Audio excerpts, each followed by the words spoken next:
또 우리 하나님께 경배와 영광의 박수를 한번 올려드리겠습니다. 감사합니다.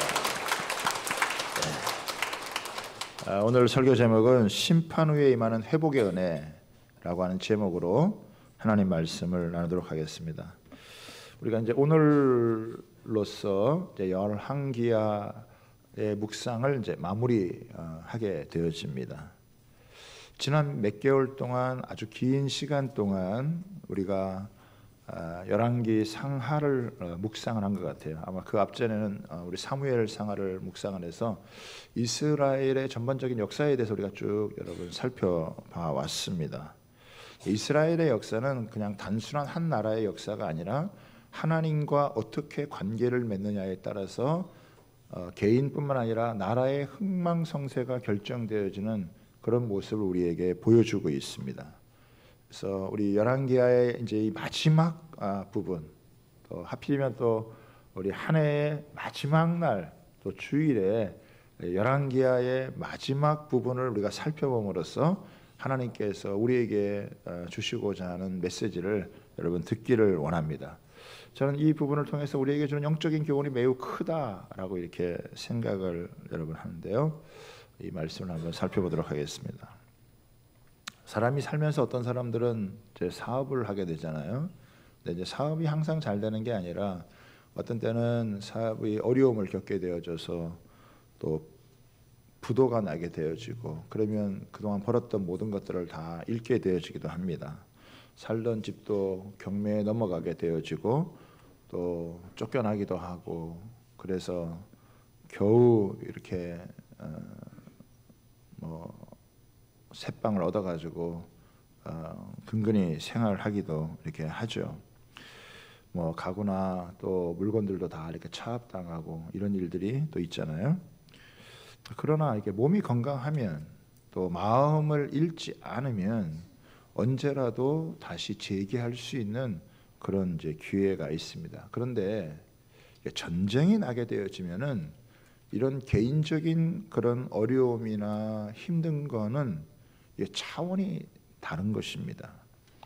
우리가 잘 알듯이 우크라이나와 러시아의 전쟁이 1년 이상 지속하고 있고, 또 하마스와 러시아의 전쟁 가운데서도 전쟁의 참상이 어떤 거다라고 하는 것을 우리는 뉴스를 통해서 생생하게 그것을 여러분 보고 듣고 있습니다.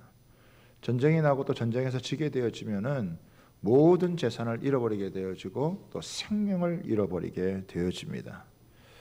살아남는 자도 포로가 되거나 노예가 되기 십상이고 감옥에 갇히게 되어지는 것이요. 전쟁은 그야말로 끔찍한 일이며 여러분 너무나 큰 비극이 아닐 수가 없는 것입니다. 그런데 우리 성경에서 가장 끔찍한 일은 하나님의 뜨거운 사랑과 놀라운 축복을 받았던 남유다와 이스라엘의 이 두 나라가 시간 차이를 두고 망했다라고 하는 것입니다. 이스라엘 백성들은 생각했을 거예요. 우리가 하나님을 믿는데 설마 망할 리야. 설마가 사람 잡았습니다. 하나님을 믿는다고 하는 이 남유다, 북이스라엘이 결국은 여러분 망한 거예요. 그들은 버림을 받았고 포로가 돼서 노예로 끌려갔고, 또 자신들이 아끼던 성전은 불이 타 버렸습니다. 그래서 열왕기하의 이 마지막 25장에는 유다가 어떻게 망했는지, 또 성전은 어떻게 불이 탔는지, 또 끝까지 남아 저항하던 자들은 어떤 결과를 초래하게 되었는지를 보여주게 되죠. 그런데 이 마지막 우리가 읽었던 이 본문에는 이 포로로 끌려갔던 시드기야가 37년 만에 놀라운 회복을 하게 되어지는 그런 부분을 함께 여러분 보여주고 있습니다.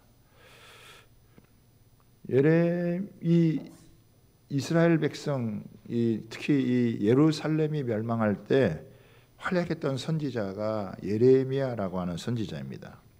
예레미야 선지자는 예루살렘이 완전히 멸망하지 않으려면은 바벨론에 항복해야 된다, 이런 예언을 했습니다. 선지자의 이런 예언들은 이 자존심이 강한 유다 백성들은 이거를 듣기를 좋아하지 않았습니다. 그래서 마치 바벨론에 이렇게 항복하는 것은 민족을 배반하는 자요, 믿음이 없는 자라고 하는 그런 취급을 여러분 받았습니다. 그럼에도 불구하고 예레미야 선지자는 하나님께서 말씀을 받아가지고 이 바벨론에 항복하는 것이 사는 길이다라고 하는 것을 알려주셨습니다.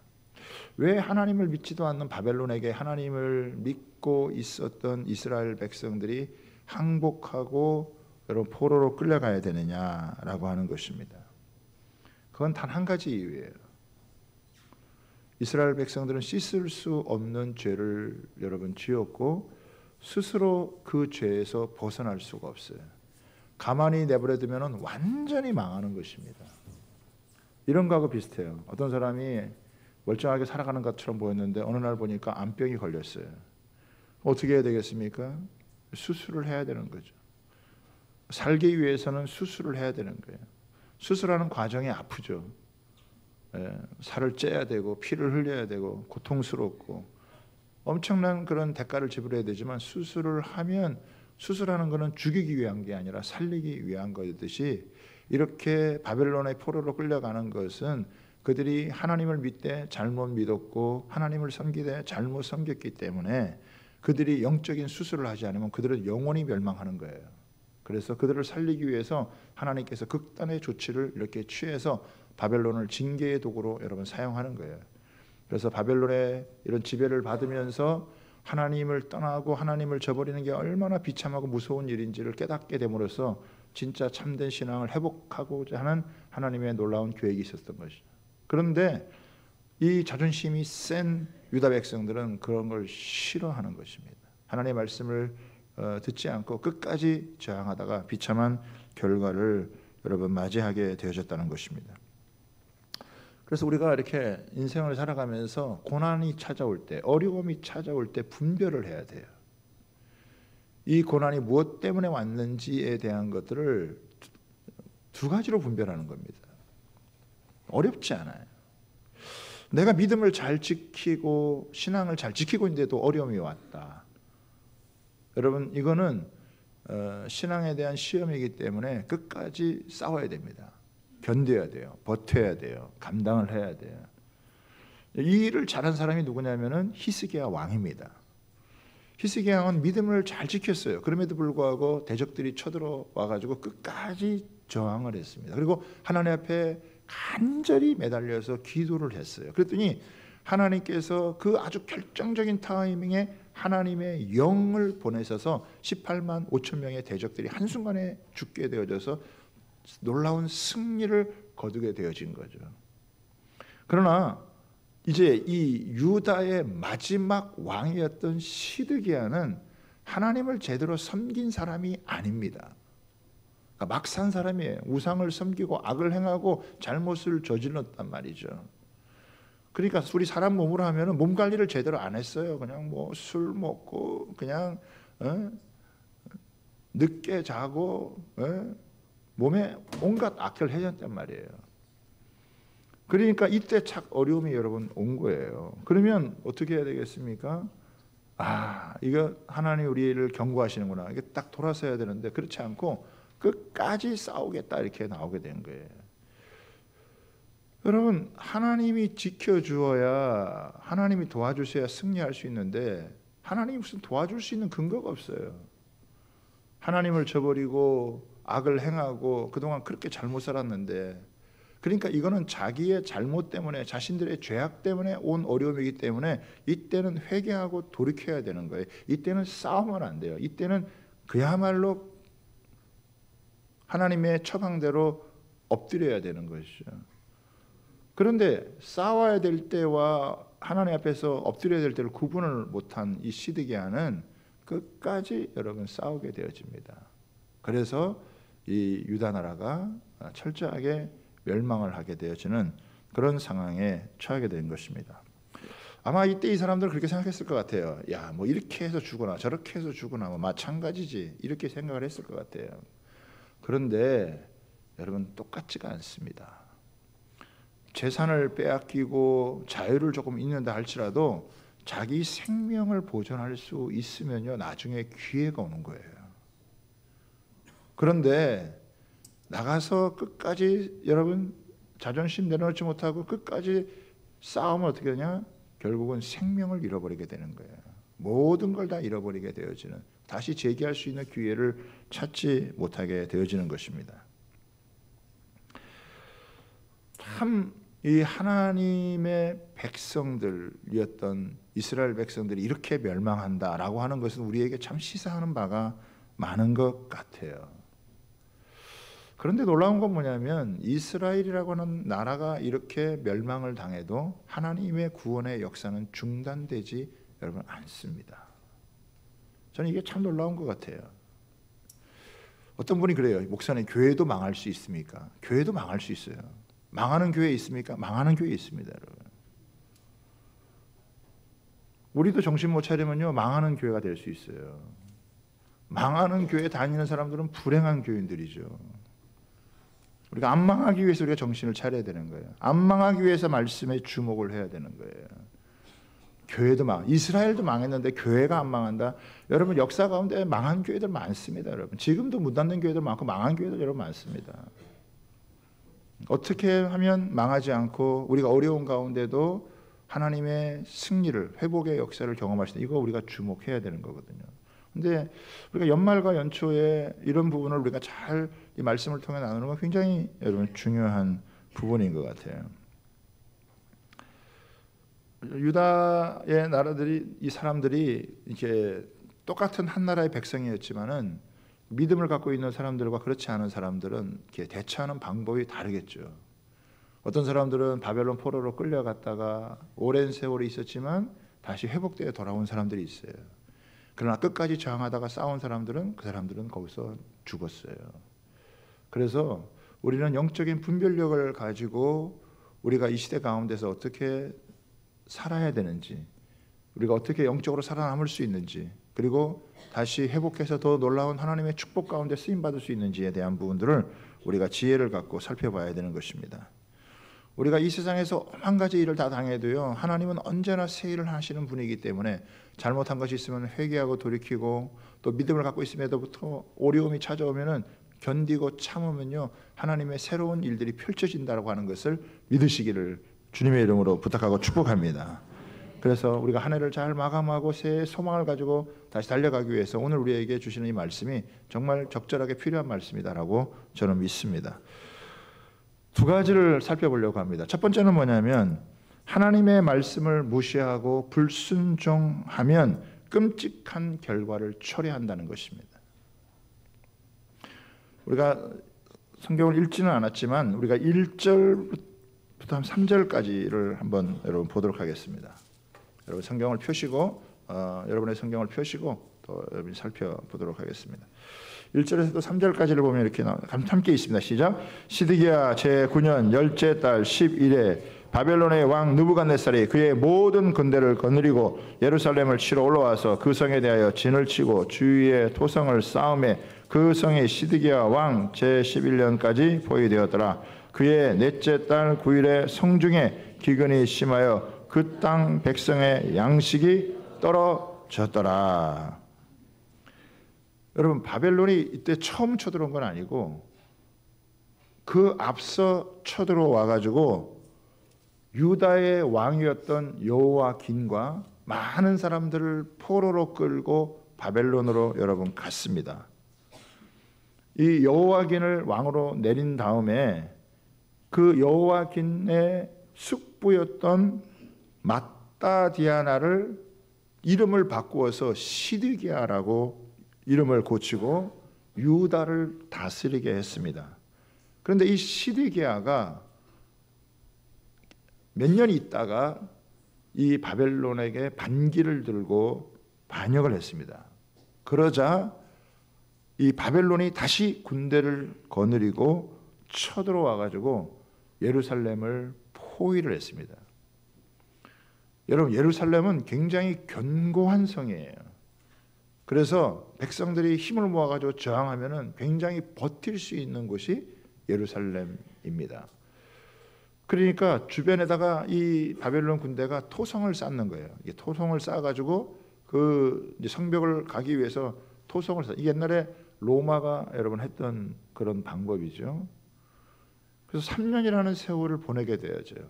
아마 개월수로는 아마 1년 한 8개월 정도 되는데 횟수로는 3년이라는 세월이 지내는 거예요. 그런데 3년 동안 있으면서 어떤 일이 벌어지느냐? 그 안에 성 안에 예루살렘 성 안에 갇혀 있던 사람들이 물과 양식이 부족한 거죠. 시간이 지나갈수록 먹을 게 없는 거예요. 마실 물이 없는 거예요. 그래서 어떤 일이 벌어졌느냐? 이 물이 부족하니까 그 당시에 물을 이렇게 돈 주고 사 먹는 일이 벌어졌어요. 우리야 뭐 지금 뭐 이렇게 물을 사 먹는 일이 뭐 비일비하죠. 제가 뭐 초등학교만 하더라도 그때 우리 초등학교 선생님이 참 선균지명이 있었던 것 같아요. 야 얘들아, 나중에는 물을 사 먹는 시대가 올 거야, 이렇게 얘기해요. 우리는 그때 다 놀랐어요. 무슨 물을 사 먹어, 이렇게 펌프질하면 다 나오는데, 이렇게 했었는데 지금은 자연스럽잖아요. 근데 그 당시에 사람들이 물을 사 먹는 거는 생각도 못 했을 텐데 물을 사 먹었습니다. 귀부인들이 쓰레기 더미를 뒤지고 그 거름더미를 뒤져야 됐고, 심지어 어느 정도까지 갔느냐, 너무 배고픈 나머지 자식을 잡아먹는 그런 상황까지 여러분 가게 되어질 거예요. 북한이 고난의 행군 때 수많은 사람들이 굶주림에 아사에 이르고 자기 자녀를 잡아먹었다는 그런 이야기들이 여러분 있잖아요. 이스라엘이라고 하는 나라에도 그런 일들이 여러분 벌어졌습니다. 나중에는 더 이상 버틸 수 없다라고 이렇게 생각이 되어지자 두 성벽 사이에 한 비상 통로를 통해 가지고 야밤 도주하듯이 성을 빠져나와서 그 여리고의 그 광야 쪽으로, 유대 광야 쪽으로 도망을 가요. 그런데 이 바벨론 군대가 그것을 알고 추격해 가지고 결국은 시드기야 왕을 잡아 가지고 그 시드기야 왕이 보는 앞에서 자녀들을 다 죽이고 시드기야의 눈을 뽑아버리고 그를 쇠사슬로 채워가지고 바벨론으로 끌고 갑니다. 여러분, 성경에서 제가 보기에는 이것보다 비참한 여러분 일은 여러분 없습니다. 그런데 이제 시드기야가 했던 일을 보면은 예레미야 선지자는 굉장히 이 눈물의 선지자였다고 하잖아요. 가슴이 아파서 이렇게 나라가 하나님을 떠나고 이렇게 멸망의 위기 앞에 있는 모습을 바라보고 이렇게 눈물을 흘리면서 예언을 하는 거예요.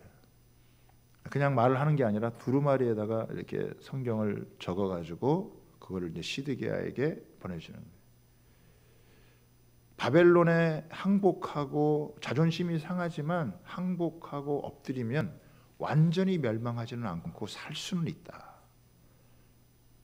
이런 서신을 여러분 쓴 거예요. 그랬더니 이 시드기야 왕이 그 이제 두루마리 이거를 성경을 칼로 찢어가지고 그 자기 화로에다가 불에다 태우는 거예요. 하나님의 말씀을 전혀 들을 생각을 하지 않아요. 근데 왜 그랬느냐라고 보면은 그 당시에도 강경파들이 있다 그러잖아요. 항상 하나님의 말씀보다는 강경파들이 여러분 득세하게 된다는 거예요.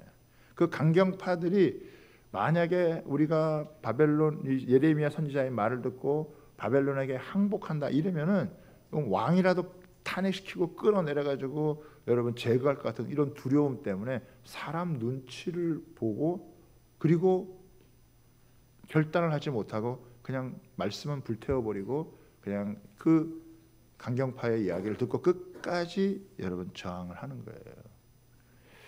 사실 이렇게 지도자의 위치에 간다는 건요, 다른 사람의 의견들을 많이 이렇게 듣고 참고를 해야 되기 때문에 또 그런 걸 무시할 수가 없잖아요. 그러나 이것이 살고 죽는 진리의 문제냐 아니냐는 그건 다른 거예요. 근데 결국 이 시드기야가 하나님의 말씀을 무시하고 그 말씀을 저버리고 하나님의 말씀을 불태우고 그 마지막 결과는 뭐냐? 자기 아들이 자기의 눈에서 죽는 모습을 보고 눈이 뽑히고 그리고 쇠사슬을 찾아서 결국 바벨론으로 끌려가는 그런 비참한 모습을 보게 되어지는 것입니다. 여러분, 하나님의 말씀에 대한 불순종이 얼마나 이게 엄청난 대가를 지불하는 것인가라고 하는 것을 여러분 우리가 알아야 돼요. 말씀을 뭐 믿고 안 믿고 순종하고 불순종하는 것은 그거는 각자 자기의 몫이 있지만은 그 말씀을 무시하고 저버리는 대가는 사실 너무 크다라고 하는 것을 우리에게 알려주고 있습니다. 예수님도 그런 얘기를 많이 하셨어요. 내가 전하는 이 말을 계속해서 무시하고 말씀을 저버리고 이렇게 살면 결국에는 슬피 울며 이를 가는 날이 오게 될 것이다. 우리 주의해야 되는 거죠. 여러분, 또 하나의 사건이 있는데, 그 바벨론 왕 느부갓네살이 이렇게 와서 쳐들어왔을 때 처음부터 이렇게 성을 다 불태운 게 아니에요. 사람들만 다 이렇게 끌어가고 이렇게 포로로 잡아갔는데, 그런데 얼마 있다가 다시 와가지고 그 다음에는 완전히 예루살렘을 불살라버리고 예루살렘을 다 이렇게 파괴시켜 버리는 거예요. 여러분, 성경 우리의 8절에서 10절 한번 볼까요? 8절에서 10절인데 우리 25장 8절 10절 한번 보겠습니다. 시작. 바벨론 왕 느부갓네살의 19째 해 5월 7일에 바벨론 왕의 신복 시위대장 느부사라단이 예루살렘에 이르러 예루살렘의 성전과 왕궁을 불사르고 예루살렘의 모든 집을 귀인의 집까지 불살랐으며 시위대장에게 속한 갈대아 온 군대가 예루살렘 주위에 성벽을 헐었으며. 여러분, 예루살렘 안에는요 좋은 집이 많아요. 괜찮은 집들이 여러분 많아요. 그리고 무엇보다도 유대 사람들이 최고로 자랑했던 게 뭐냐면 예루살렘 성전이에요. 그런데 이 좋은 이런 모든 것들을 하나도 아끼지 않고 전부 다 불태워버리고 헐어버렸어요. 너무나 아까울 수 있는 건데도 불구하고 그런 거 아무 신경 쓰지 않고 전부 다 태워가지고 잿더미를 만들어버리고 거기를 완전히 쓰레기 더미로 만들어버렸다라고 하는 것입니다. 특별히 성전에는 큰 기둥, 보아스와 야긴이라고 하는 큰 기둥이 있는데 이 기둥은 성전 전체를 떠받치고 있고 이스라엘의 평안을 지키는 그런 기둥 역할을 하는 거예요. 거기에 이게 노스로다가 이렇게 잘 쌓아가지고 만들었는데 그것도 다 무너뜨리고 그 금을 그 노스를 갖다가 다 뺏겨가지고 고철 덩어리로 만들어가지고 바벨론에 가져가게 여러분 되어진 것입니다. 그래서 이 항복하는 자들은 다 사로잡아가지고 바벨론으로 여러분 끌고 가게 된 거예요. 그 이제 예루살렘에 그 성에 이제 남아 있는 사람들이 있었는데 그 남아 있는 사람들은 이렇게 어려운 사람들이었어요. 병들린 사람들, 또 가난한 사람들, 또 장애인들 이런 사람들을 여러분 남겨두었어요. 그리고 이 남겨둔 사람들을 향하여서 누가 통치하게 했느냐? 그달리아라고 하는 사람이 이 통치하면서 사람들이 농사를 짓게 했단 말이죠. 그러니까 전부 다 끌고 간 것이 아니고 상당수는 끌고 갔지만은 그러나 또 끝까지 저항하는 사람들은 죽이고 또 나머지 이렇게 가난하고 병들고 약한 사람들은 남겨두고 그를 관할하는 그달리아라고 하는 이 그달리아는 누구냐면은 예레미야 그달리아의 아버지는 예레미야 선지자를 잘 도왔던 사람이고 또 그의 할아버지 사바는 요시야의 개혁을 도왔던 사람이에요. 그러니까 믿음이 좋은 사람이에요. 신앙이 있는 사람이에요. 이 사람이 그들을 돌보면서 이거는 마지막 바벨론의 이 왕이 이 유다 백성들에게 베푸는 배려고 또 어떻게 보면은 긍휼이요 관용, 특별한 관용을 베풀었다라고 할 수 있는 거예요. 그러자 이 그달리아가 이 지도자가 되었다는 이야기를 듣고 사람들이 그 주변에 여러분 모여들게 되었습니다. 그럴 때 이제 그달리아가 사람들에게 이야기하는 내용이 24절의 말씀이에요. 한번 볼까요? 24절 같이 한번 읽습니다. 시작. 그달리아가 그들과 그를 따르는 군사들에게 맹세하여 이르되 너희는 갈대아인을 섬기기를 두려워하지 말고 이 땅에 살며 바벨론 왕을 섬기라. 그리하면 너희가 평안하리라 하니라. 그렇죠? 그래서 이 지금 말은 이 그달리아의 말은 누구 말이냐라면 이 말은 예레미야 선지자의 말이에요. 이거는 징계니까 이거는 달게 받는 거고 또 지금 대가를 받고 있는 거니까 우리가 이 바벨론 왕을 섬기면서 여기서 우리가 복종하고 살아가면 우리가 평안함을 얻게 되어진다. 이게 이제 그달리아가 이야기를 한 것입니다. 바벨론을 배반하지 않으면 얼마든지 목숨은 건지고 안전하게 살 수 있고 그러다가 회복의 은혜를 맛볼 수 있다라고 하는 것이 그달리아의 이야기입니다. 그런데 25절에 보니까 어떤 일이 벌어지냐면은 7월에 왕족 엘리사마의 손자 느다니아의 아들 이스마엘이 부하 10명을 거느리고 와서 그달리아를 쳐서 죽이고 이 그달리아를 죽이는 거예요. 그리고 그와 함께 미스바에 있는 유다 사람과 갈대아 사람들을 죽이고, 그러니까 약간 반란을 일으킨 거죠. 그래서 이 왕족이 이 사람이 사람들을 데려와서 죽이고, 그리고 26절 보겠습니다. 노소를 막론하고 백성과 군대 장관들이 다 일어나서 애굽으로 갔으니 이는 갈대아 사람을 두려워함이었더라.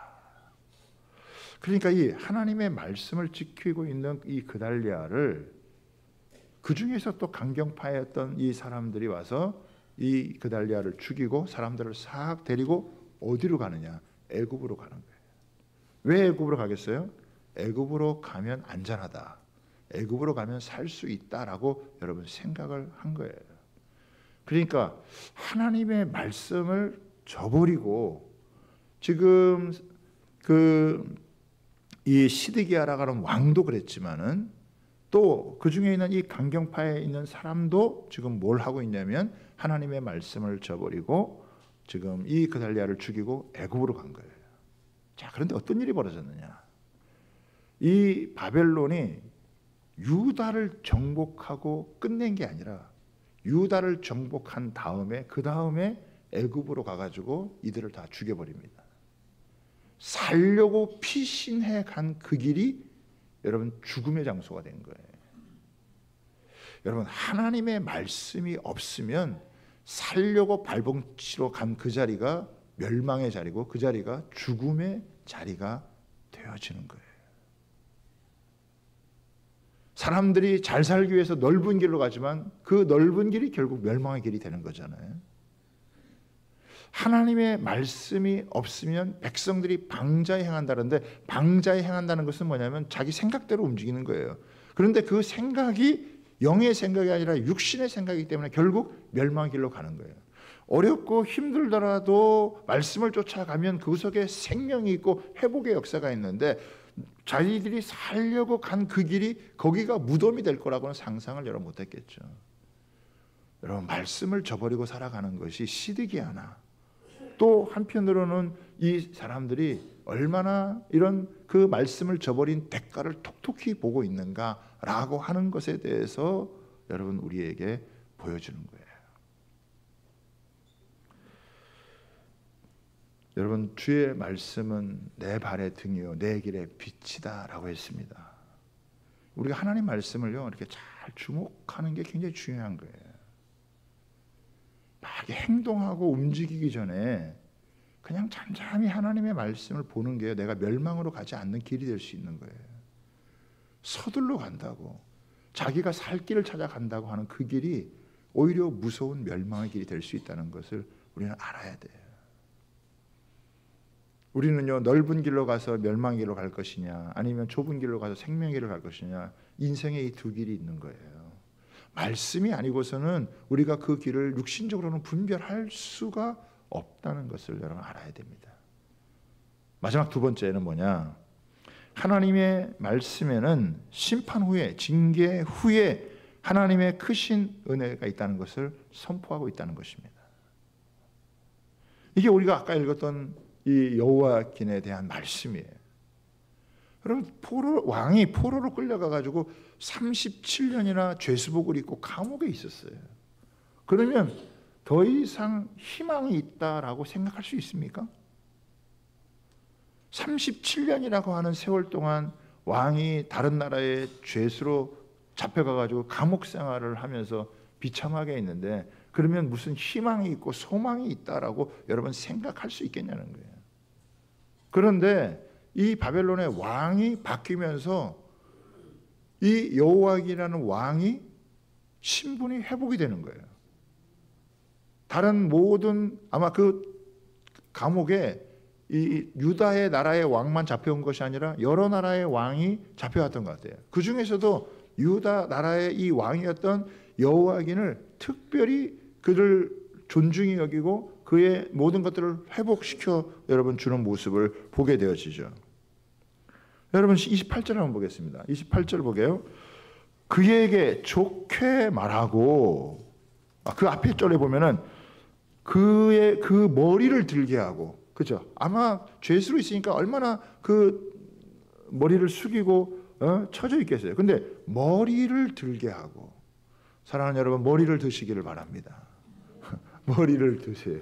네, 성경 볼 때만 보시고 머리를 들게 하고, 그리고 그에게 좋게 말을 하고, 그의 지위를 바벨론에 그와 함께 있는 모든 왕의 지위보다 높이고, 죄수의 의복을 벗게 하고, 일평생에 항상 왕의 앞에서 양식을 먹게 하고.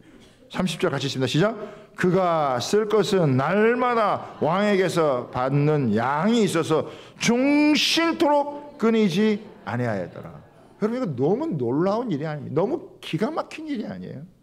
이제는 끝장났다. 이제는 더 이상 뭐 소망을 들 곳이 없다라고 생각을 했는데, 어느 날 자신한테 너무나 엄청난 회복의 소식이 오는 거예요.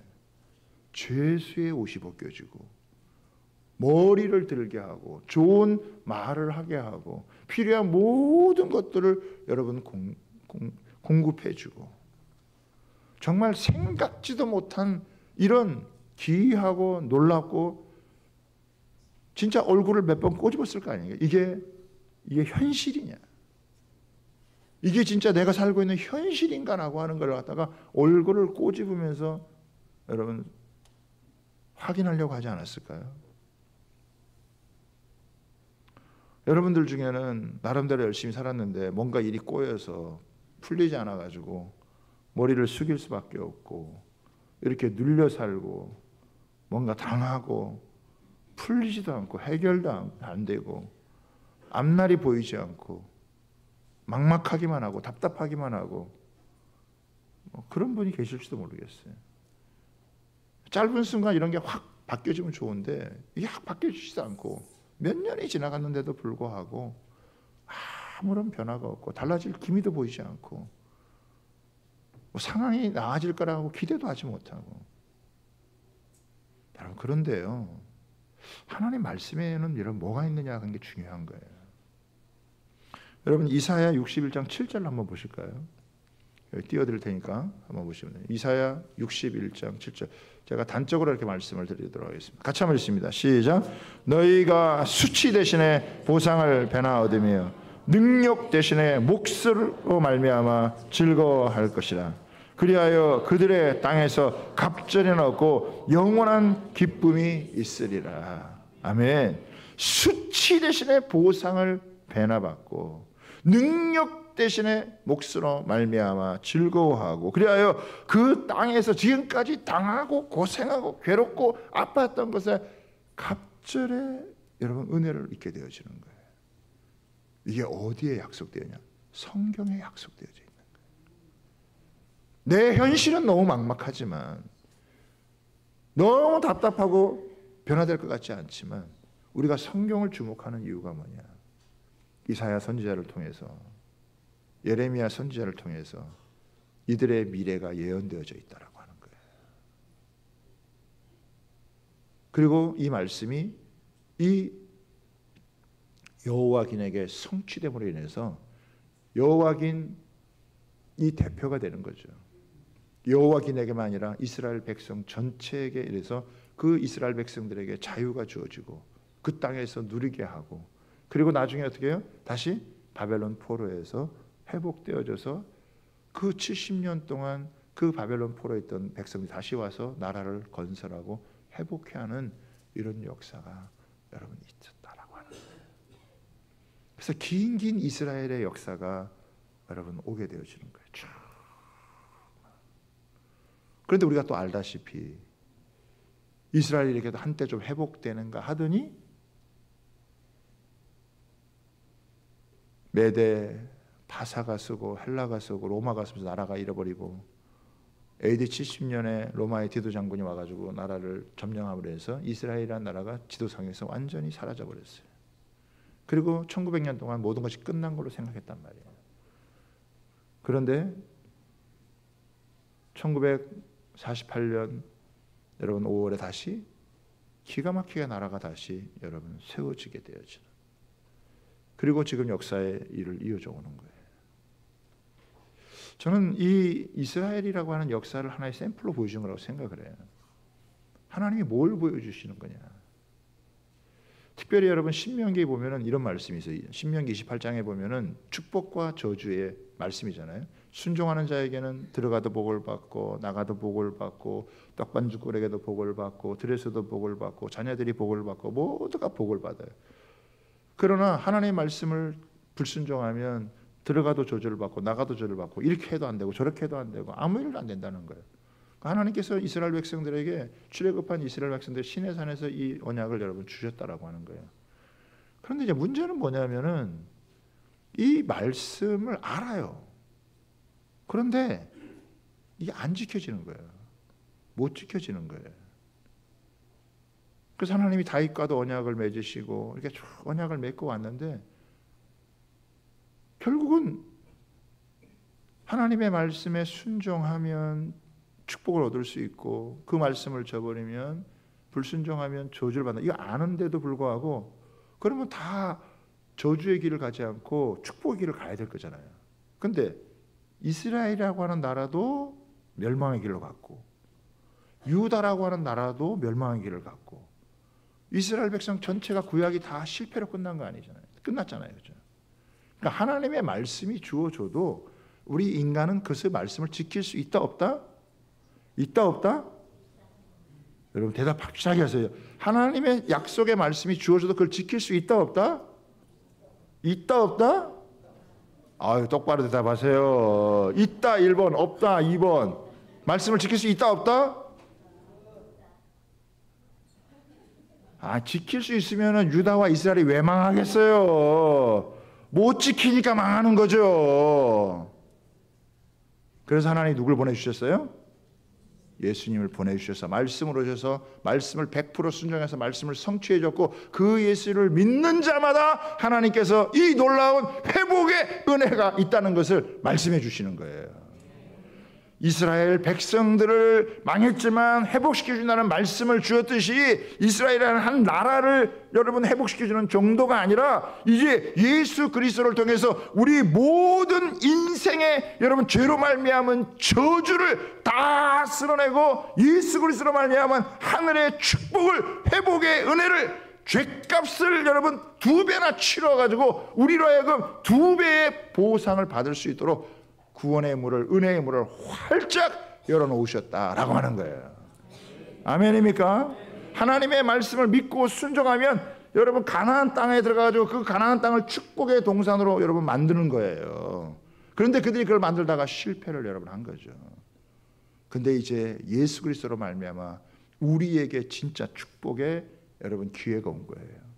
우리가 예수님을 믿고 하나님을 의지하고 우리가 말씀의 모든 성취를 이루신 예수님을 믿고 그분을 의지하고 여러분 나아가면 이제 황무지를 여러분 장미꽃이 피는 아름다운 동산으로 만들 수 있다는 거예요. 이스라엘 백성들에게만 가나안 땅을 준 게 아니라 그 가나안 땅 준 것도 지키지 못했지만 하나님은 이제 예수 그리스도를 통해서 우리의 삶의 모든 터전이 하나님의 축복의 땅으로 만들 수 있는 여러분 은혜를 주셨다라고 하는 것을 믿으시기를 바랍니다. 그래서 병들고 망가지고 잘못되고 여러분 이런 곳에 하나님의 백성들이 예수님과 함께 가게 되어지면 그곳에서부터 회복의 역사를 하나님의 물된 동산의 은혜를 만들 수 있는 축복의 문이 열렸다라고 하는 것을 믿으시기 바랍니다.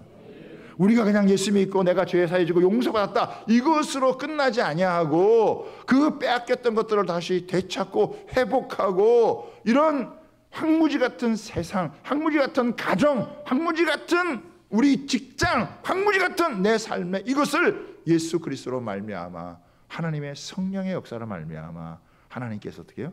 회복시키셔서 이 시드기야가 고개를 들고 음식을 취하고 필요한 모든 것을 공급받았듯이 우리 인생 가운데 필요한 모든 은혜가 예수 그리스도로 말미암아 우리에게 놀랍게 부어지는 여러분 이 은혜의 세계가 열려져 있다는 것을 믿으시기를 바랍니다. 그런 사람만이 하나님 앞에서 말씀을 듣고 예배를 드리고 그런 사람이 하나님을 향하여서 나아갈 때 여러분 그 삶 속에 하나님의 이런 징계, 심판, 죄로 말미암은 이 징계와 심판 이후에 하나님의 더 놀라운 축복이 있는 거예요. 예수 그리스도께서 우리를 위해서 다 저주를 받으시고 우리에게는 그리스도로 말미암은 하늘의 축복이 우리에게 임하도록 성령의 기름 부음으로 축복이 임하도록 그래서 망가지고 병든 것을 고치고 치료하고 회복해서 더 좋게 만드는 하나님의 진정한 백성으로 만들어 주셨다는 것을 믿으시기를 바랍니다. 너무 걱정하지 마세요. 왜 이렇게 안 풀리지? 올해도 너무 힘들었어. 어떤 분은 참 감사하다 이렇게 분들이지만 어떤 분들은 2023년도 너무 힘들었어. 너무 피곤했어. 너무 어려웠어. 겨우 버텼어. 겨우 감당했어. 지금도 언제 어떻게 내가 어떻게 될지 모르겠어. 여러분 그런 생각을 할 수 있잖아요.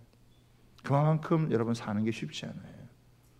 그런데 감옥에 있는 시드기야를 고개를 들게 하고 그에게 모든 것을 회복시키신 이 말씀이 있다는 걸 기억하시기 바랍니다. 예수 그리스도의 은혜는요 그것보다도 100배 1000배 더 강력한 말씀이다라고 하는 것을 믿으시기 바랍니다.